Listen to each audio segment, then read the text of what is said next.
Hi there and welcome to this week's special edition of Christian Weekly News. Now, until 1967, abortion was illegal in Britain, apart from to save the life of the mother. In 1967, Parliament passed the Abortion Act, which it was said would allow safe abortion for a few women in difficult circumstances. Now more than 200,000 babies are aborted every year. That's about 550 every single day. 1 in 5 pregnancies ends in an abortion. This edition of Christian Weekly News commemorates those unborn children whose lives have been cut short. But amid the sadness, there are also encouragements. There are a number of initiatives happening across the country which are bringing light into the darkness. This next video is a song written from the point of view of the baby inside the mother's womb. It's a powerful reminder that the baby inside the womb is one of us, a human being. The song is called Hurting Me.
I aborted my child following rape, and I regret it every day of my life. And especially after I saw images like this, where I saw that my child had been torn to pieces, spines cut through, the insides torn out, arms and legs ripped off. And I cried on my living room floor for 3 days. And I thought, what on earth have I done? Please forgive me. And from that moment on, I decided that people needed to know this information before they made the decision.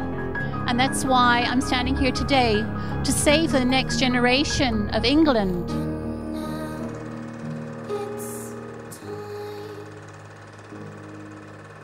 To say goodbye to a world that I never got to live in. Goodbye.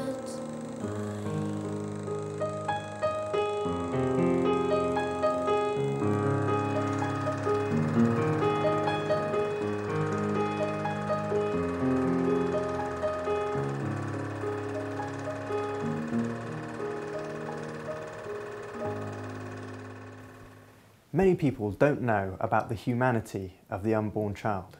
For example, that at just 4 weeks, the baby's heart begins to beat, or that at 10 weeks, the baby's fingerprints begin to form. This is a life-size model of a 12-week unborn child, unmistakably human. Many people are also unaware of the effects of abortion on the unborn child. Abort 67 is a group which educates people about these two things by showing pictures. The pictures are shocking, but they show why abortion must stop.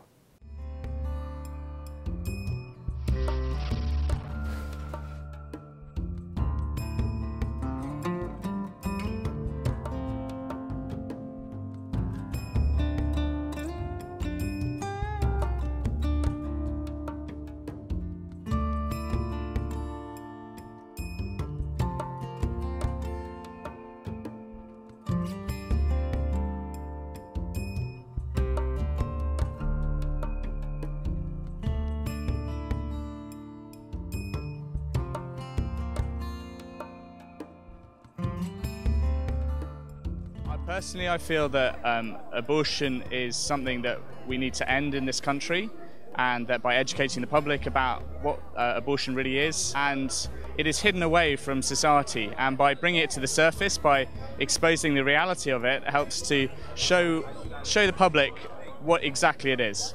I think by these displays help to change people's minds on the topic, and help people to know the reality of abortion, because there's a lot of ignorance and apathy on the issue.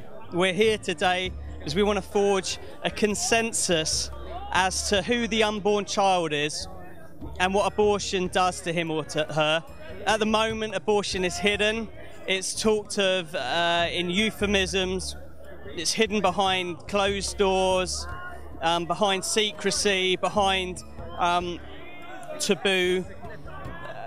But what we want to do is drag it out into the light, bring it out into the open air, where people can be challenged on how they currently think of the unborn child and about abortion. So if we can reach more and more people doing this on a large scale, we will end abortion in the UK. My views, I've only recently, about a year ago, realised what abortion actually is and the real process of it, and I was shocked when I first found out about what abortion was really and how it looked like, and I really feel that it's wrong, as I'm a Christian, and like in the Ten Commandments it says that do not kill, and so it is a sin, and I do believe that women should be able to see what abortion really is. To me, abortion is the greatest evil in this world today. There is no greater evil than killing the most defenceless thing on the earth, and that is an unborn child. It's completely relying on its mother, and it's a single most selfish act to kill that child when its greatest love is its mother. Abortion laws will not change until the public sees what abortion is truly about. And that is why it's important that we educate the public by showing these images of the reality of abortion. It's not nice to see, and we're very sad that it happens, but everybody's entitled to know what happens in the secret chambers of abortion clinics. And what gets thrown away in the trash bins are human beings cut to pieces through equipment or suctioned out. I think that the key question is what is the unborn child? If the unborn child, what's inside the woman, you know, in those circumstances, if that really is a human being, then we've got to apply the same values, the same principles that we would have, a newborn baby. So a newborn baby born into poverty or, neglect, we can't go and kill that baby. Hopefully most people will agree, because we value it as a baby. So the question we've got to ask is, what is the difference between the newborn baby and the baby at 11 weeks, 7 weeks? And there are only 4 differences. The size of the baby, it's less developed, and it's obviously inside the mother, and it's more dependent on the mother, but none of those 4 things should determine whether we should be allowed to be killed or not. I never knew it was anything like this. When I saw that one there, the end one, it just really got me. Do you think if women are being misinformed, perhaps, then if they're being told that this is, just a blob of tissue and... Well, if I showed people that I knew were going to have an abortion, I said, well, look, if you look at that photograph there, and this is what they actually do, then I think they would completely change their mind. I've been involved with 40 Days for Life, which is praying outside the abortion clinic. So we're praying to end abortion, basically, in this country. I believe that it is killing. And I just also believe that, these organisations like Marie Stopes don't care about women's health. They're not interested. As soon as a woman has an abortion, they send them out. There's no counselling, no help. And we're trying to, get the truth out there and the reality. And I think images like this really provoke anger in people, because, this is the reality of abortion. Well, there are 3 involved in rape: the man, the woman, and the baby. Now, who gets the worst punishment? The baby. The baby gets to lose its life, and it's still a life. And there are organisations out there, there's thousands of couples out there that want children and can't have children. And there are organisations to help women out there that have children that people say that are unwanted. Well, I just hope that, these images here today, I've been watching people walk past and just sort of with their mouths open. You never know that that's just planted a seed. And I think it's about education and the reality. And hopefully one day, I pray that abortion will end in this country. How would you prevent them? The most effective tool we've found for persuading women not to do this is to give them the full facts, provide them the truth. We have a video on our website, Abort67, which shows the abortion procedure in progress. Have a video? Yeah. Yeah, they have video. And we have women who are planning to have abortions come and watch the video, see the pictures, and they change their mind. Not all of them, but a good number of them. The parents were going into an abortion clinic in Brighton. They saw this sticker, this 8-week sticker. They'd already been for the consultation. They were told that their baby, it's not a baby. Life hasn't begun yet. When they saw this, when they went back for the abortion, they said, no, we're not going to do it. I think abortion is wrong, and it should be made unthinkable in our lifetime. We're finding it works. Where we've been going out in Brighton regularly every month. In February, we were there every week. People initially were very angry at us, and then as they kept passing on their way to work, by the 3rd visit, they said, I agree with you, I support what you're doing, because it just takes some time for people. Just to see it in the picture. Yeah. Because how can you argue against it? Exactly. That's it. No, well done. Fantastic. Well, I'm definitely pro-life. I know that life starts at the moment of conception, and it's a baby from then, so it's murder as soon as you kill it. I believe that every child's got a right to live, and it's not for us to say when a child has to die or not. And yeah, it's great work that's going on here, and God bless you all. We want to make abortion impossible to ignore or to trivialise, and that's what we're doing today. We've seen people think previously that abortion was, just a woman's right to choose. It's a human right, being forced to reconsider their position when they see this really is a baby and abortion really is an act of violence, to change their mind. And sometimes that's instant for people, sometimes it's more of an ongoing process. But once these images are in people's heads, they can no longer justify it as mere choice. They've got to try and justify that choice in the face of what the reality of abortion is. And if people are angry about these pictures, then it allows us to ask them, well, if this is just a blob of tissue, then why are you getting so angry? If abortion is such a good idea, why do pictures of it make you so irate? And we've seen people come round from that and reconsider their position and decide that actually protecting life is a far better thing for society. Essentially what we've got to do is unveil abortion for society to see, and when we unveil it, we will end it. Our founder of Centre for Bioethical Reform, the organisation that runs Abort 67, noted that injustice that is hidden will be tolerated, and abortion has been hidden and it has been tolerated. But the reverse of that is true. When abortion is unveiled, when abortion is made real to people, it will become intolerable. Numb with fear, not knowing what to do, knowing that I was going to disappoint people. I was devastated that I didn't have the fight. So I lied. I said, Mum, I don't want this baby. I'm pregnant, but I'm scared and I don't want this baby. Instead of saying, Mum, I'm pregnant, I'm scared, I do want this baby. We didn't receive counselling, I didn't receive counselling, and nor did my mum when she was found. When I told her, no, we were just pushed from one pillar to the next pillar to the next pillar to the next pillar. There was nothing. It was very quick. And we were made to feel that it was very quick, very fast, have to make a decision, have to get it dealt with. There was no support in counselling. And holding my head up, so I just kept looking down. I wanted to see if it had gone wrong.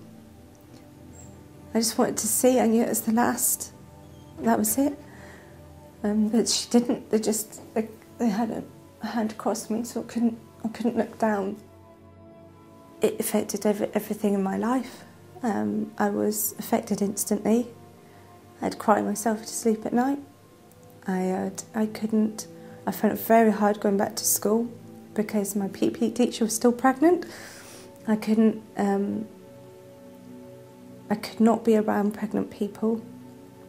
My relationship with my mum completely collapsed. I had to get out of the house. I couldn't be in the same house.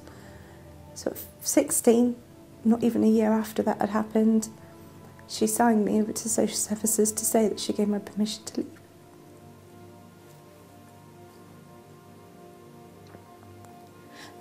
Which at the time was a relief. It sounds bad, but it was a relief because I couldn't be in the house. I couldn't be in that same house that weeks later I was feeling my baby kicking.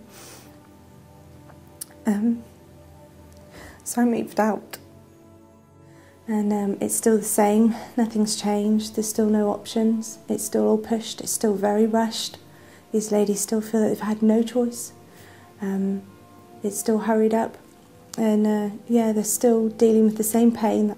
At whatever stage of termination, it's still devastating, they're still traumatic, it's still life-changing. Life is precious. Sometimes we only realise this when it's taken away. Nate and Ruth Ruter are missionaries in Brazil who lost their first child at birth. Here's their story of how God showed himself in the midst of their pain. When we found out we were pregnant, we were quite excited because it was going to be the first grandkid on either side of the family. So we had a special lunch and called both of our parents to our house, and we actually gave them each a sippy cup so that they could come to their own conclusions about what the lunch was about. We did want to have our children here on the mission field because one of the big advantages is that they get dual citizenship, which makes it wonderful for when they become missionaries. They can go wherever they need to go, and it makes it much easier.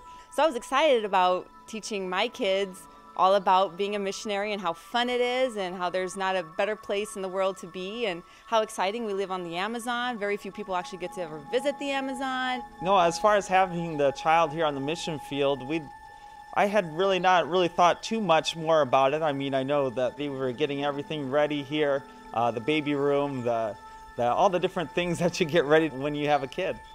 Well, I started to go into labor in the middle of the night, which I think everyone always goes in the middle of the night. So I called my mom, and she was going to actually be in the delivery room with me because my husband, if he thinks he sees blood, he'll pass out. So he wasn't even an option to be my birthing partner. Well, we went to the hospital. I spent the night in labor, and the doctor came in and said, "Oh, Ruth, you're not dilating, so if you don't dilate by 6 a.m., we're just going to plan a C-section." Well, come 6 a.m., my mom calls Nate, calls my dad, calls my in-laws, and says, "Oh, Ruth's going to go into surgery. They're going to deliver this baby, so in a couple hours, we'll have our first granddaughter." Right before I went into surgery, we heard the heartbeat of the baby. They just wanted to check and make sure everything was fine, and everything was fine. Her heart rate was normal. So they wheeled me in. My mom was like, "Oh, okay, they're cutting the last layer. Here comes the baby." And when the baby finally came out, we just didn't hear her cry. And I knew that there was something wrong. And my mom just kept praying and saying, "The baby's not breathing." So it was, I wanted to die at that moment because it was something I'd waited for so long. I remember I was sitting out in the waiting room with my mother, and a nurse came out, and she was crying. She's like, "You really have to pray because the baby's not breathing." And it just kind of, I didn't even know what to think. It was just kind of like a daze, that whole thing. And to find out that actually she never did breathe. You know, all my dreams at that moment were just shattered because, you know, I gave my life to Jesus. I was working, I was serving God, and it just didn't make sense. It didn't make any sense. That whole thing, that whole time was just kind of a whirlwind, because something that comes out of left field, everything was fine. We just still don't know why she never breathed, but we had a funeral that very day, because that's the way they do it in Brazil, and we had named her Anna Rebecca after our mothers. It was just a day that was supposed to be your biggest day of joy was really the hardest day that you've ever experienced. And it was very, very tough. And then I was so sick. I mean, I almost died in the hospital. I was in the hospital for 9 days, and it was just, you know, every night I cried myself to sleep. I just could not understand why that would happen. When came time for our cell group, which we have, I had already lined it up for one of my disciples to take over the cell group. And God spoke with me, "Go to the cell group, share your story." So I had lost the baby on Thursday, so Saturday he came to the cell group and he just shared his heart. I remember talking about the love of the Father, which the love of the Father says live. And there was visitors there that night. And through our pain, really, God used it to win them for the Lord. And really, some of the first people we won for the Lord in Brazil was right after we lost our daughter. During the next couple months, and you know, it was very, very tough. Every time I saw a baby, it just made me cry. I didn't want to hold babies. I didn't want to look at babies. But I just, you know, had to cling to God and just know that He was my strength and He was going to get me through each day. And, you know, I had to rejoice in the Lord always.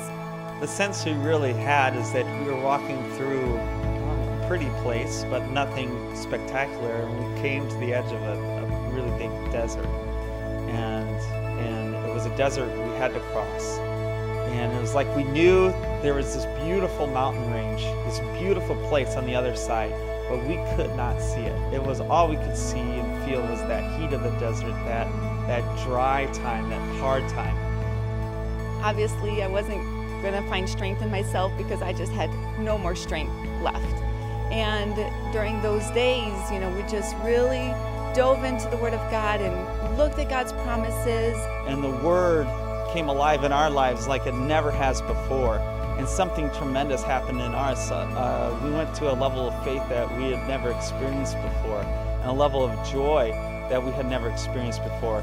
And now we really feel like, after all that's happened in our lives, that we've reached that beautiful mountain range and we're starting to climb it now. And we don't even know how high that mountain range is and how beautiful it will be once we get to the top. But we know it's even greater than anything that we've passed through so far. So the day that Anna Rebecca died, in my mom's yard, she had a flower that bloomed for the first time, and it came up with 2 blossoms. So in a way, the ongoing joke was, "Oh, Ruth, this flower gave 2 blossoms, your next kids are going to be twins." So, you know, we just kind of all laughed about it. Well, wouldn't you know,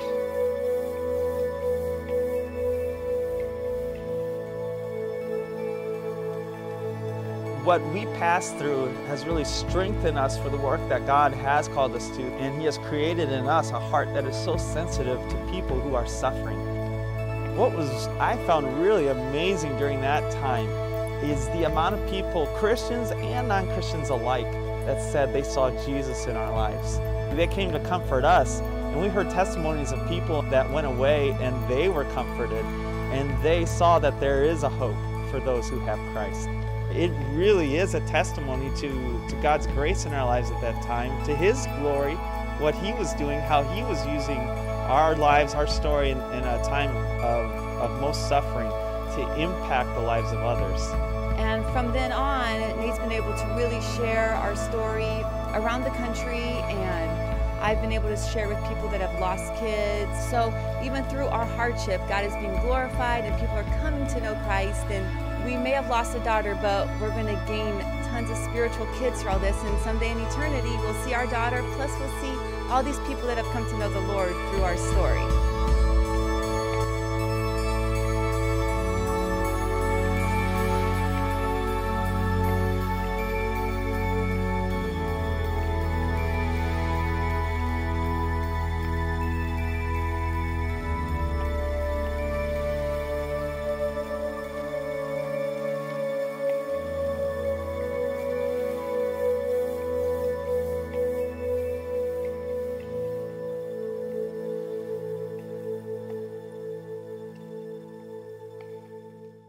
We'd love to hear your feedback on the programme, so please do get in touch with us. Until next week, God bless and goodbye.